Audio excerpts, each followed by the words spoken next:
Qual é o segredo daquele que é considerado um dos homens mais poderosos que já existiu? Salomão, filho do rei Davi, foi o terceiro rei de Israel e viveu durante o século X a.C. Se tornou famoso por causa da sua grande riqueza e sabedoria, maiores do que qualquer outro rei da terra, antes e depois dele. O seu reinado foi longo, cerca de 40 anos, cheio de paz e prosperidade, sem guerras e com tributo voluntário de todos os povos vizinhos. Pois bem, eu acredito que se pensarmos e agirmos como Salomão, experimentaremos grandes resultados, porque ele não foi apenas rico, mas o mais rico e sábio de todos. A riqueza que Salomão ensina vai muito além da riqueza material. Tem a ver com a prosperidade em todos os sentidos da vida.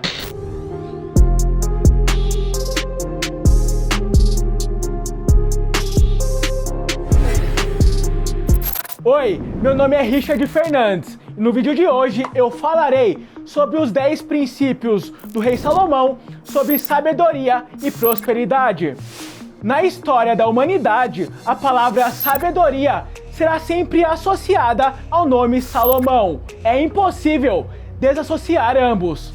Provavelmente Salomão é o pai de toda a literatura de desenvolvimento pessoal. Por isso, é essencial voltarmos à fonte. O fato de Salomão ter sido grande em riqueza e sabedoria poderá nos levar a pensar se existe alguma relação entre ambas. Será que a sabedoria e a riqueza andam juntas? Será que a sabedoria é o caminho natural para a riqueza? Será que quanto mais sábios formos, mais ricos seremos? Salomão acreditava que sim. Segundo ele, havia uma íntima relação entre a verdadeira sabedoria e a verdadeira riqueza. No entanto, ele avisa que é possível ser rico sem ser sábio, mas para quem se torna sábio, a riqueza será uma consequência natural. A prosperidade que Salomão promete para todos aqueles que seguem o caminho da sabedoria envolve todos os aspectos da vida. Salomão escreveu um verdadeiro tratado de sabedoria para todos aqueles que querem viver uma vida próspera em todas as áreas. Ele escreveu o livro de Provérbios. Mas antes de continuar, é muito importante que você curta esse vídeo, porque assim você vai ajudar com que essa mensagem chegue a mais pessoas. Ative o sininho para que você não perca as novidades e se inscreva no canal para você ser avisado sempre que eu postar um vídeo novo aqui no YouTube. Sempre teremos vídeos com conteúdo de altíssimo valor aqui nesse canal. Então, vamos lá! Vamos falar quais são os 10 princípios do rei Salomão sobre sabedoria e prosperidade. E só para te avisar, o último é o melhor de todos. Princípio número 1. A chave do sucesso. Melhor do que o ouro é adquirir sabedoria, e adquirir discernimento é melhor do que a prata. A sabedoria deve ser a base da sua vida. Salomão nos diz para buscá-la como se ela fosse um tesouro escondido.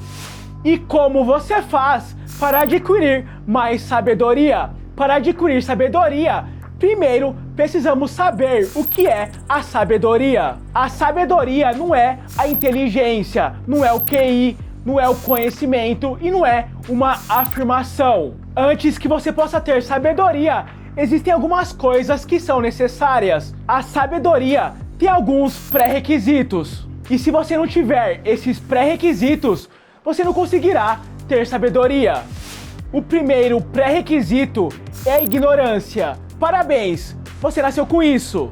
Quando você nasceu, você não sabia o que era sua mão, o que era seu pé, você não sabia o que era o frio, o que era o calor. Você não sabia nada. Todos nascemos ignorantes. A ignorância é um pré-requisito para a sabedoria.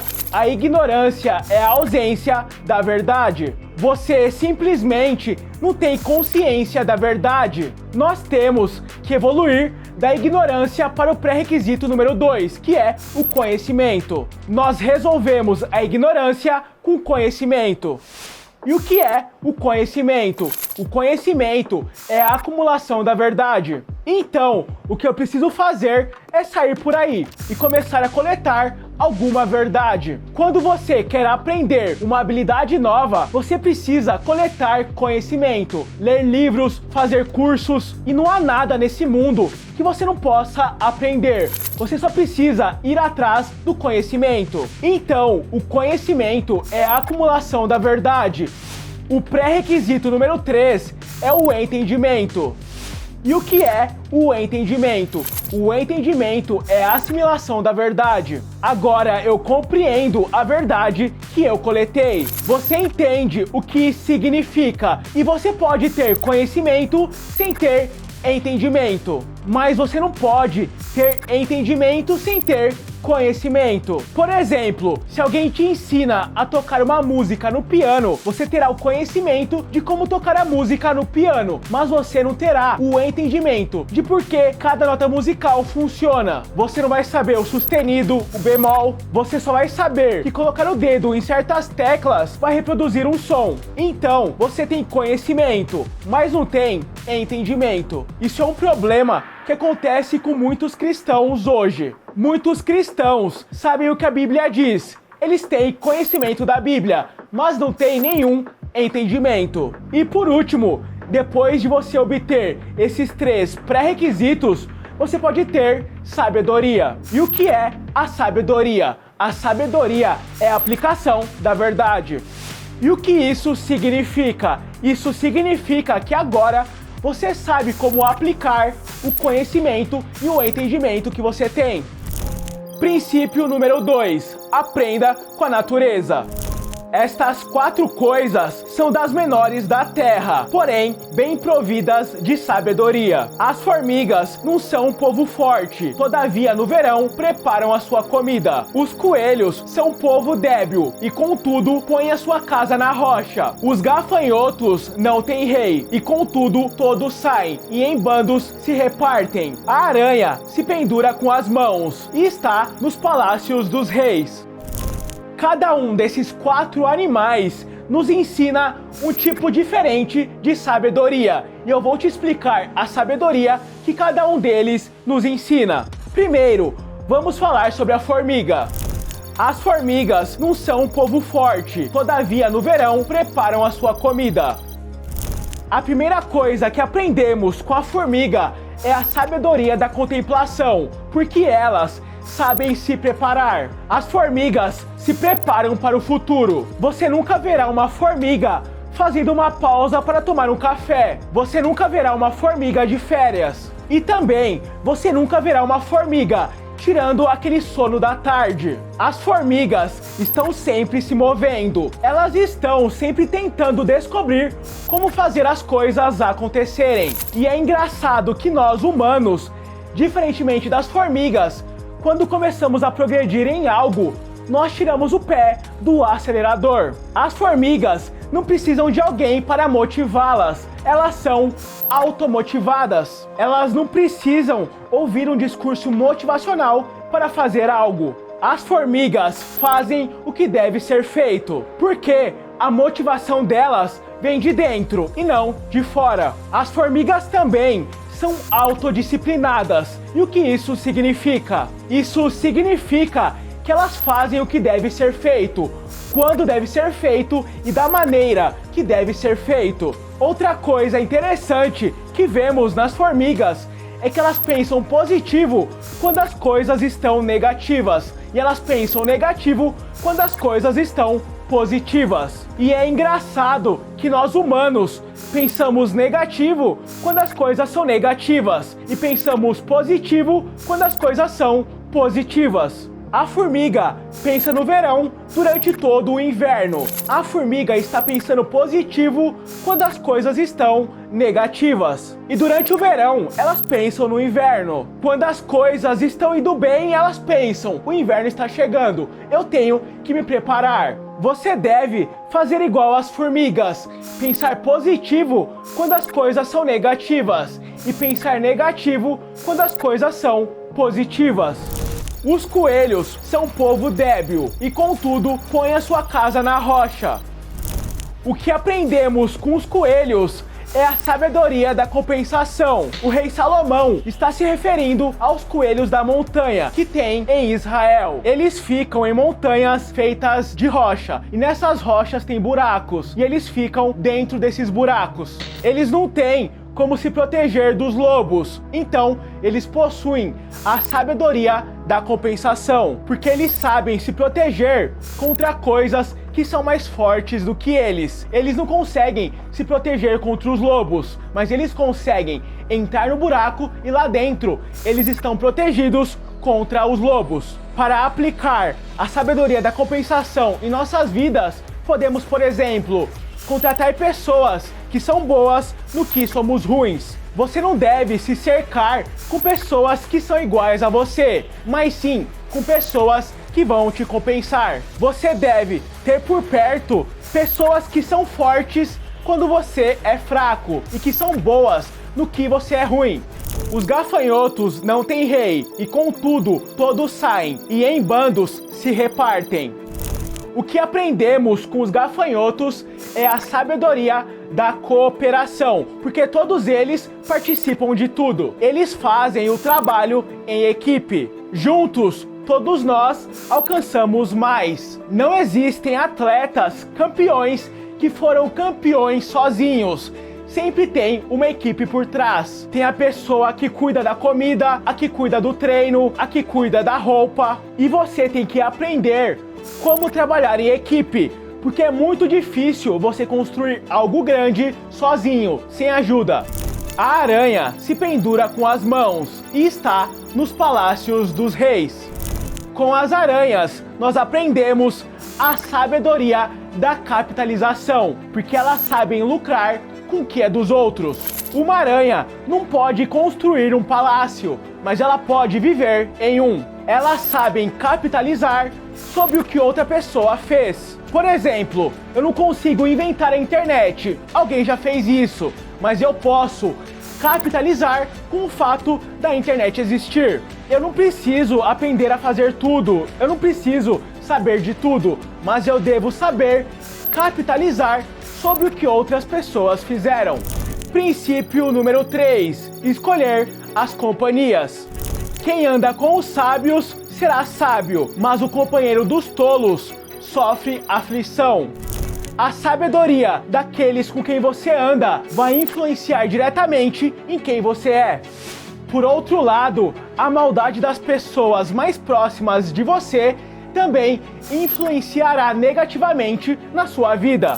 Procure sempre a companhia de pessoas justas. Aqueles que você escolhe como parceiros ou sócios podem fazê-lo crescer ou levá-lo à ruína. Você também pode andar na companhia dos sábios ao receber instrução de alguém. Por exemplo, ao ler um livro. Existem pessoas que viveram a vida inteira e aprenderam coisas incríveis e levaram 2 anos para colocar 20 anos de experiência em um livro. E você pode ler em 2 horas e aprender. Princípio número 4: o foco errado.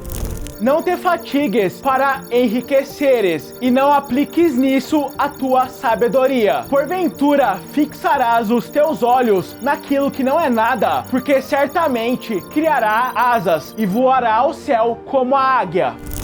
A riqueza, em todos os sentidos, deveria ser o caminho natural do ser humano e nunca uma obsessão. A ambição e a pressa colocam constantemente a nossa felicidade no amanhã. Nunca devemos adiar a nossa felicidade. O segredo da felicidade está no nosso interior. Não coloque o seu foco no dinheiro. Despreze-o e ele amará você. Ame-o e ele o desprezará. Em vez disso, deixe seus pensamentos se concentrarem em suas metas e em criar valor para as pessoas. Princípio número 5: justiça. É intolerável que os reis pratiquem más ações. Só a prática da justiça dá firmeza ao trono. Durante todo o seu reinado, tanto Salomão como os habitantes de Israel experimentaram uma prosperidade abundante. Os tempos de Salomão são considerados os tempos áureos de Israel. E isso aconteceu porque todo o reinado de Salomão estava firmado na justiça. Ele considerava intolerável que um rei praticasse más ações, porque isso é a ruína de um reino. A justiça é a base mais sólida que existe e não há nada que a possa derrubar. A justiça conduz à grandeza e a injustiça conduz à pobreza. Princípio número 6. Não confie nas riquezas. O que confia nas suas riquezas cairá, mas os justos crescerão como rebentos de árvore. As riquezas dão muita confiança a quem as possui, mas na realidade elas não deviam servir de confiança para ninguém. As riquezas não são uma base suficientemente segura para darem prosperidade até o fim. E quem confia nas riquezas cairá. As riquezas não são a base, mas sim a consequência. Quando alguém confia nas riquezas, é como se estivesse a confiar numa casa sem alicerces.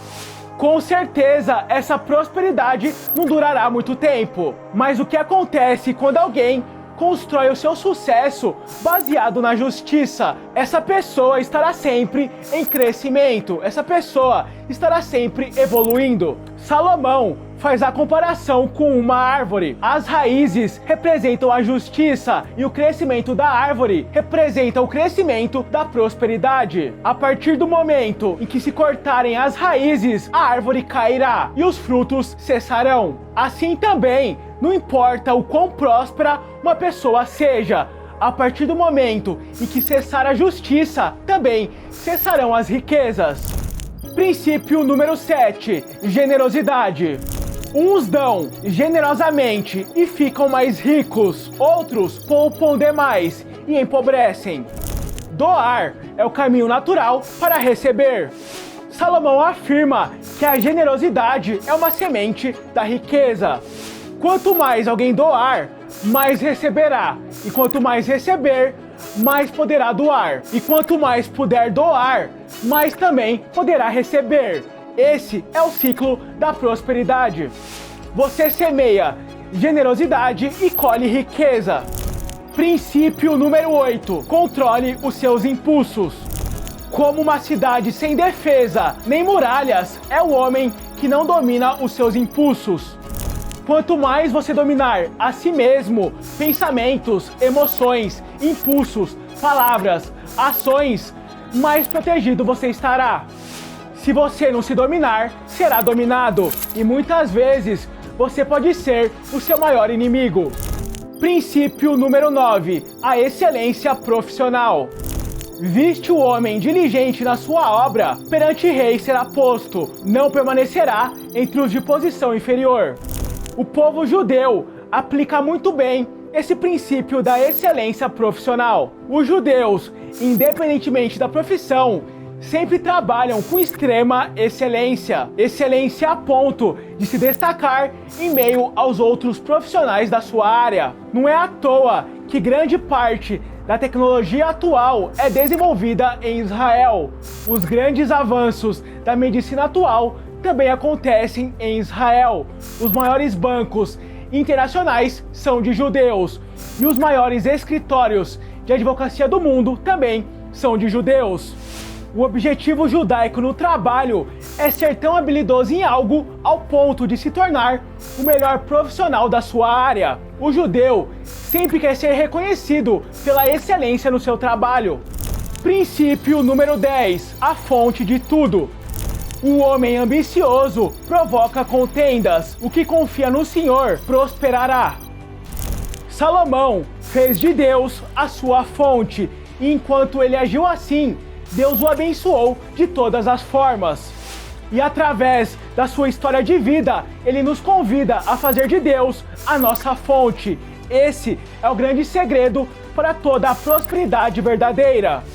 Se esse vídeo gerou valor para você, se ele te ajudou de alguma forma, é muito importante que você curta e comente, porque assim você vai ajudar com que essa mensagem chegue a mais pessoas.